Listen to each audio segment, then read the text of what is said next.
and seeing the Angelus on TV on a regular basis. These would be very, very different experiences for me, and it's foreign in some respects, but I don't look at it as a foreign country in the way that I might look at France or Germany. We're the last hospital under the auspices, if you like, of the Protestant community. And if we weren't there, there would be a danger that the particular values that we espouse and have cherished would disappear or would be under pressure.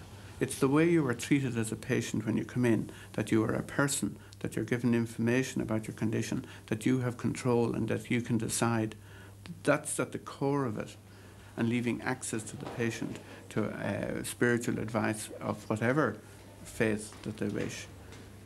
That's very important. We have a particular role and focus for nurse training from the Protestant community, and therefore our School of Nursing is a national centre for nurse training from the Protestant community.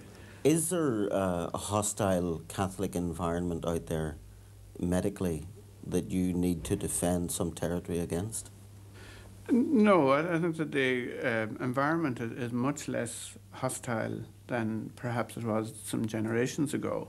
And certainly there's a great body of opinion now in the Republic which wants to see these values that are enshrined in the Adelaide encouraged and developed. Next year, the Adelaide will amalgamate with 2 other hospitals and move to Tallaght, but it had previously been threatened with closure. And the question of whether it would survive or not was widely seen as a test of Protestant rights in a Catholic state. I would hesitate to characterise it as a sectarian issue.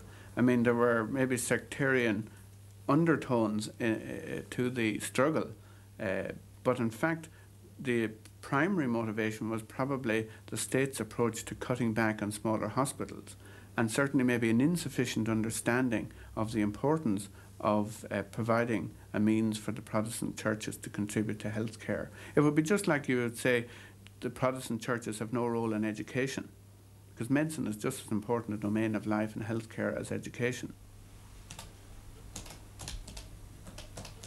But if human rights are important to Protestants, it isn't always clear that they're ready to go out and fight for them. Were Protestants active in the great campaigns for social change? Or did they leave it all to Catholics and ex-Catholics to fight for reform? There are many, many issues and public debates, and the Protestants of the Republic don't seem to get out there or make themselves heard. They behave as if they're an endangered minority, even though they're no more in danger, you know, than the man in the moon. I mean, what would they be in danger from? They're not in danger from anything. They haven't belonged to the project of nation-making, and their energies are not as alive, it seems to me, in our culture as what you might call Catholic ones. I mean, when you go around rural Ireland, there's still the pattern of estates, the big house, the gate lodge, the labourers' cottages. You know, what Ireland was is still very palpable. And that's over. And that was Protestant. And it's over. It doesn't matter anymore. So they're not in any way, of course, lesser people, but they're not very important. I think that's very offensive.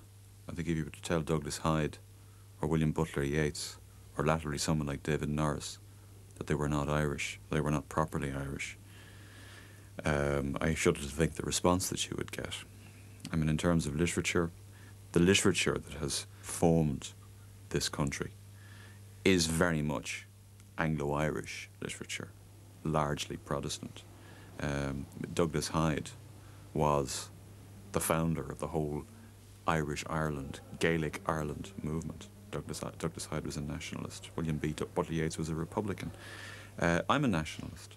I hope we've managed to get away from the idea that to be Irish, you must be Irish-speaking and Roman Catholic. And I would remind you that the Sam Maguire Cup, the All-Ireland Football Championship, is named in honour of a West Cork Protestant, because Sam Maguire came from Dunmanway. I certainly very much feel Irish, as I think most of my Protestant friends would. It's the only country most of us have known, and if you look back at our ancestors and all the rest of it, we're as Irish as the next one in my book. just because we worship in a different church shouldn't make any difference, because I feel there should be space for every kind of religion and within the one Ireland, and I think that has to be the case. Mar a bhímar maidsin hana féin táimid ag dul leichem ta sira. I'm very proud that I speak Irish and that I am a Protestant. I'm proud of both things. I don't feel any way less Protestant. I just think it's part of what we are. It's part of our makeup as Irish people. Conas Mara Hosnoamid on Carta. Hi, Avami, Misha Anshaw in Éireann. It's me, and I'm it, I hope. I love it. I love it. I love being Irish. I love where I live. There was a time when, if I left the country, I bawled crying. But with old age and maturity, I can now leave. But I'm always glad to be back. I think it's a lovely language. Okay.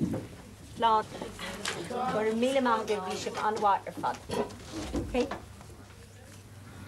Southern Protestants are contented in their Irishness. The idea of fighting for a separate identity has no appeal for them. They're simply Irish and glad of it. Do they have anything to say to Protestants in the North? And would Protestants in the North be willing to listen? Which we offer in faith for peace. For 25 years, the confidence of Northern Protestants has been battered by Irish nationalism. What concern do Southern Protestants have for their Northern co-religionists and for what they've gone through? They sympathise with them in the same way that they would sympathise with people who suffer anywhere in the world. Those who feel hopeless, for those who strive to care for them all, Lord, in your mercy. For all in authority, both here and in Northern Ireland, and especially for our President, Lord, in your mercy.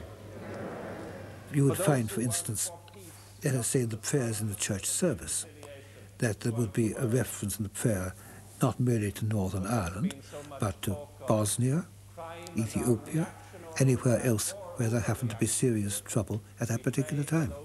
So they are in no sense your brothers and sisters or even your political distant cousins, part of a unionist Ireland less than a century ago?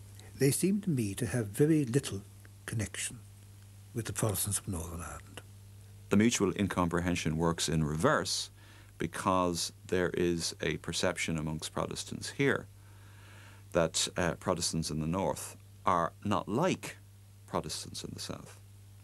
They're a very, very different race, a very, very different breed, almost a different tribe. There's a lot of Presbyterians up in the North, and therefore a lot of our church members would have close relations up in the North, and therefore would have a lot of sympathy in that direct reasons. I don't know whether overall there would be much sort of sympathy more than that.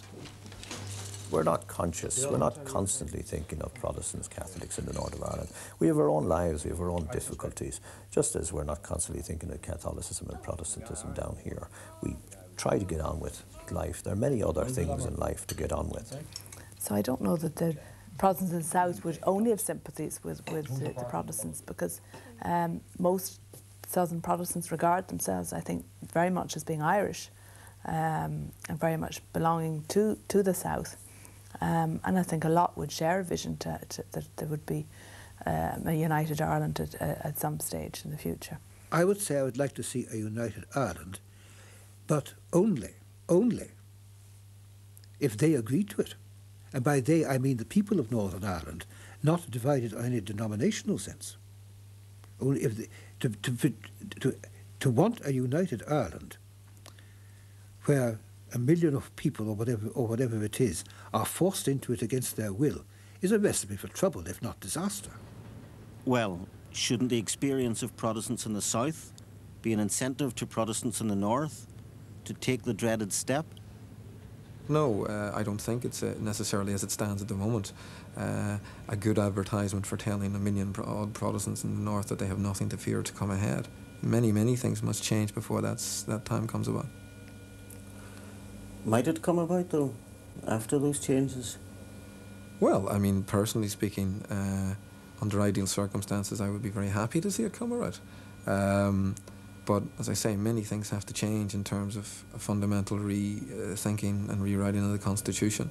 I mean, I won't begin to catalogue some of the necessary considerations that would be required to make Northern Protestants feel that they could maintain a sense of their definitive British identity, which I think is a legitimate claim, and not see it as directly juxtaposed to being Irish. There has to be some way that one can accommodate a notion of Britishness with a notion of Irishness, and still be able to live in this island. It shouldn't be an either or. Well, I mean, I am very sympathetic to the fears of Protestants in the North, and to their fear that their identity would be threatened with extinction in the event of some sort of united Ireland. And I would strongly hold that they should hold fast to their self-image and to their identity as a matter of their fundamental right. I do think there has been a great deal of movement in the last 25 years in Southern perceptions of the British dimension of Ulster Protestant identity, and that there's now a much deeper understanding of the genuineness, the intensity, and the centrality of that self-image to Ulster Unionist identity, and a much greater willingness to accept that as part of the normalcy of any new Ireland that might emerge. To see them as British, you mean? Yes. To be Irish doesn't mean that you cannot have any sense of Britishness in your self-image. We're still down to whether they have the right to consent to saying no. Yes, of course they have. I certainly do not want any rush towards some settlement of events on this island which is not fully accepted, genuinely accepted, and not simply as, there is no alternative by Ulster Unionists. I would hate Ulster Unionists, for instance, to feel they were abandoned by Britain and therefore had to arrive at some modus vivendi with their, as they would see it, ancestral enemies. So I would not want Britain to be withdrawing until such time as Ulster Unionists themselves would feel that it was in their interests for Britain to withdraw. I think that when we talk about confidence-building measures, one means exactly that, that the South does not attempt to take a solitary Ulsterman against their will. No, I think the constitutional position in regard to government cannot be altered until the whole of the people of Northern Ireland alone, not the people of the South as Mr. Spring would like to have it, the people of Northern Ireland alone must make that decision. Now, that can't be made at talks. And could I say the Unionist leader that would come out of the talks and say we're going to go for a united Ireland, he would be decapitated. He would be a chief without Indians. He wouldn't even have feathers. We're solid unionists. We're not interested in going anywhere else. But what we are interested in is creating a new society. I think what we have done over the last 25 years is that we have grown in terms of understanding the people on the other side of the peace line. I think that we have learned to work with each other on issues of socio-economic concerns which don't divide us but which actually unite us. We've only got to look at some of the issues around here like education, housing or unemployment, and we can see that the Unionist government haven't done anything about that. When they were in power they did very little, and those people at Westminster have done even less.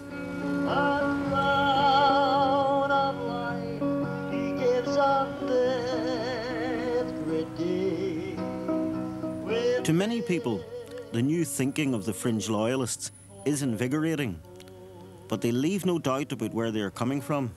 I think that we have, I suppose, deterred the government of Great Britain from removing itself from this part of the island of Ireland, and they're still here, and that was because of our sort of counter-terrorism against the IRA, and I think that that's what's happened. I mean, I think that we've all did things in the past that we're all not too proud of, but we've all done things in the past that we are proud of as well, and I think that has to be remembered. And that includes some of the killings? Of course it does, and what I would say is that what we have to do is that we have to move forward, not move back, and the way to move forward is through political dialogue, and we have to actually say to people, look, there are going to be bitter pills to swallow here in the future, but let's not kill each other of them. Let's talk them out, let's see where they take us, and let's try and find a solution which can solve the problems of both the Irish and British community in Northern Ireland, and I think that's the way forward.